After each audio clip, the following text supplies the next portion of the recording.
आप अगर आप 40 प्लस की एज में हैं और अभी तक शब्दों से लोगों को समझाने की कोशिश कर रही हैं, बिलीव मानिए वो लोग नहीं समझेंगे।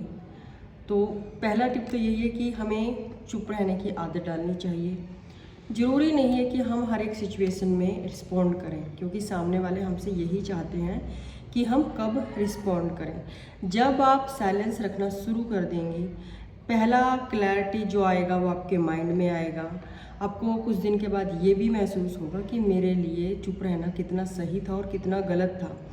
ऑल द टाइम मतलब आपको ज़्यादा से ज़्यादा यही लगेगा कि ये मेरे लिए सही है, क्योंकि आपके माइंड को चुप रहने की आदत पड़ेगी। आपको क्लैरिटी आएगी कि हाँ, उस सिचुएशन में मुझे बोलने की ज़रूरत नहीं थी, या फिर लोग आपसे जो रिस्पॉन्ड की उम्मीद कर रहे थे इमीडिएट, वो आप नहीं देंगे। आप सिचुएशन को समझ के रिस्पॉन्ड करेंगी, तो वो सबसे ज़्यादा बेटर होगा, पहली चीज़।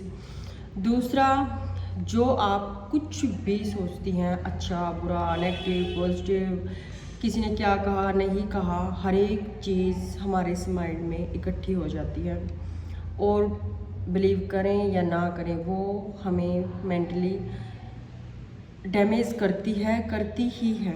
सो अभी भी टाइम है। ये जो इतनी सारी बीमारियां दिखते होती हैं, ये मोस्टली जो हमारी इमोशनल हेल्थ है, जिसको हम एक बेचारी बनकर अपनी ज़िंदगी काट रहे होते हैं कि मेरी कोई सुनता नहीं है या मेरे ऊपर कोई बिलीव नहीं कर। क्यों बिलीव दिलवाना है? 40 साल हो चुके हैं, 40 प्लस की एज हो चुकी, किसी ने यकीन किया? तो अब लोगों को बिलीव करवाना, ये जताना कि मैं सही हूँ, मैं या मैंने ये गलती नहीं की थी, ये बंद कीजिए। लाइफ को मस्त अपने तरीके से जिए, जो कि अब आपको जीनी चाहिए, क्योंकि चीज़ें या लोग ये ज़रूरी नहीं है कि हमेशा हमारी बात समझें या वो उसी अकॉर्डिंग रिस्पॉन्ड करें, या फिर हम सिचुएशन को हर बार रिस्पॉन्ड करें। सब यहाँ पर आज का जो टॉपिक है मेन, कि हमारी इमोशनल हेल्थ सबसे ज़्यादा ज़रूरी है, उसी के ऊपर हमारी फिजिकल हेल्थ डिपेंड करती है। तो सबसे ज़्यादा योगा पे, अपनी हेल्थ पे, इमोशनल डाइट पे, इसके अंदर क्या डाल रहे हैं। ये सुना होगा ना आपने कि अरे परे हट जा। एक तो हम ऐसे बोलते हैं, और एक बोलते हैं कि प्लीज़ मुझे साइड दे दीजिए, या फिर कोई भी बात, ये चीज़ लेकर आओ और प्लीज़ ये लेकर आना। कितना फ़र्क है ना बोलने में। तो हमें ये क्लैरिटी अब अपने साथ रखनी है। क्यों रखनी है? रीज़न कि हम अपने आप को प्रायोरिटी दे रहे हैं। हमारा सेल्फ इस टाइम सबसे ज़्यादा इम्पोर्टेंट है।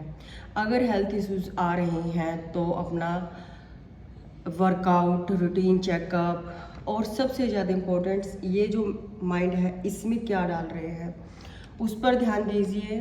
नो कहना सीखिए, सबसे इम्पोर्टेंट थिंग।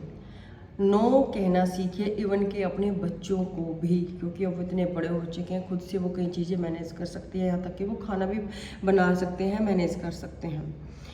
हम क्या करते हैं, हमें ना कहना ही नहीं आता। हमें ये है कि इसको ये ज़रूरत है, हस्बैंड को ये ज़रूरत है, इन लॉज को ये ज़रूरत है, कोई मुझे ये ना कह दे कि ये तो वैसी है। ये अच्छे बनने वाला टाइम चला गया। ये सब बंद करके अच्छा बनना है तो अपने साथ, अपने प्रति, अपने सेल्फ के लिए, अपने इम्प्रूवमेंट के लिए, अपनी मेंटल हेल्थ के लिए अच्छा बनिए, और इस दिमाग में वही चीज़ें डालिए जो हमारे लिए हेल्दी हैं। वेट ज़्यादा है, वेट कम करने की कोशिश कीजिए, डाइट में चेंज कीजिए, अपने ऊपर, अपने न्यूट्रिएंट्स, अपनी जो आप क्या कुछ खा पी रहे हैं, उन सब पे ध्यान दें। और मेन चीज़, इस टाइम हमारे पास बहुत टाइम है, तो आप जो करना चाहती हैं उसके ऊपर वर्क करें, कोशिश करें। ठीक है, जो अभी तक आप चीज़ें नहीं कर पाई, अब टाइम ही टाइम है, तो उनको करने की कोशिश कीजिए। और अगर इस टाइम भी कोई मना कर रहा है तो अपने लिए आवाज़ उठाना सीखिए, क्योंकि कुछ लोगों की टेंडेंसी यही होती है कि वो ताउम्र आपको गुलाम बना कर रखना चाहते हैं।